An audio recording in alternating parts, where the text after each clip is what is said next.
going to talk about how to do the chain stitch, which is really essential to almost any crochet project. We're also going to talk a little bit about tension, because that is also going to set you up for either success or failure.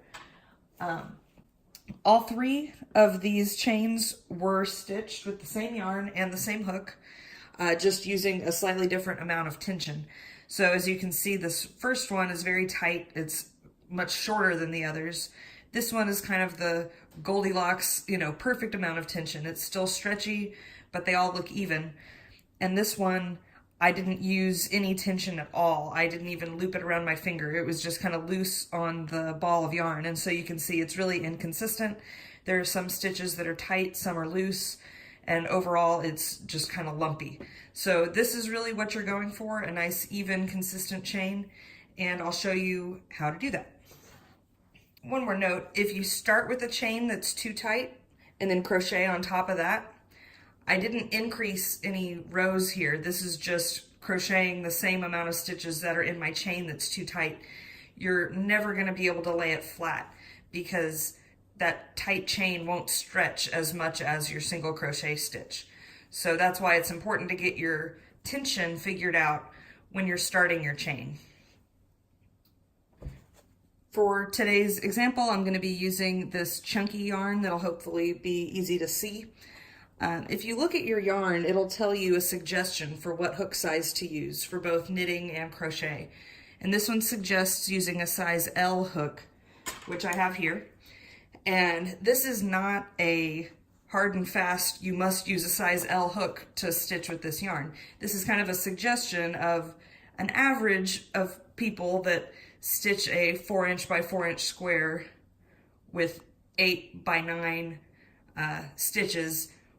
Will get that with this hook. If you personally stitch more tightly and you stitch tightly, you may want to size up on your hook.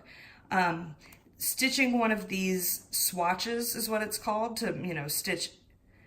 I'll talk about that in another video, but that will really be critical if you're trying to make something like clothes or a hat that's going to end up a specific size.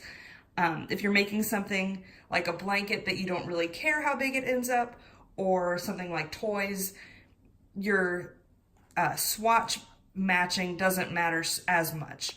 But for now, we'll just talk about how to do the chain itself. So to start out with, I like to do a slip knot by making what looks kind of like a number 4 with the yarn, and then reaching through that 4 and pulling the tail up through while still holding onto it with my other hand. And that'll give me a slip knot with a nice long tail to tie off later. So you'll put your hook inside that slip knot and kind of cinch it down, not too tight. You still want it to be loose enough that it can slide on your hook. And then this is where we talk about tension. What I like to do is loop the yarn over my pinky and then around my first finger like that. And that way I'm able to always control the amount of tension coming off the ball of the yarn. If I didn't have my hand in there at all and I just started my chain like this, we'd end up with that too loose chain with no tension at all. So around my pinky and around my first finger is personally what I like to do. You can look up other videos of other techniques. There's really not a trick to doing it right as much as just practice of doing it over and over until it feels natural, until it feels consistent. Usually most people involve wrapping around one finger or another. If it feels way too tight, then you're probably pinching too hard.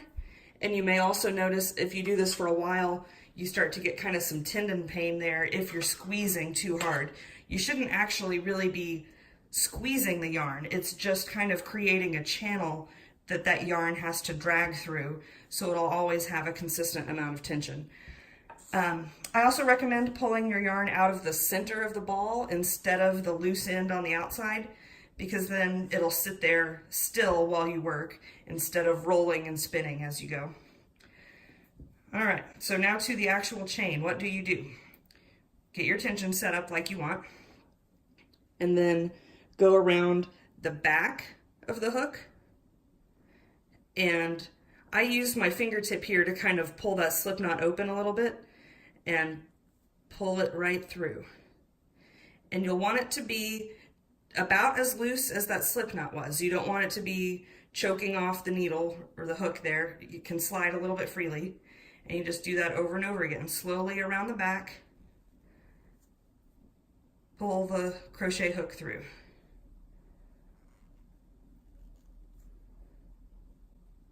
So I've just done 3 chains, 4, 5, 6, 7, 8. So it looks like a nice braid. It has some stretch to it, so I know when I actually crochet on top of that, it's not going to be too tight like my example I showed. And that's about all there is to it. As you're working, especially if you're working with a new ball of yarn, every now and then you may need to take your other hand and kind of pull some out ahead of time so you have some slack in your line. If you feel like you're getting extra tension coming straight from the ball itself rather than just from your hand, you can get some kind of loose yarn there. So your tension is always consistent coming from your hand to the hook. And what ends up on the hook is nice and loose and relaxed.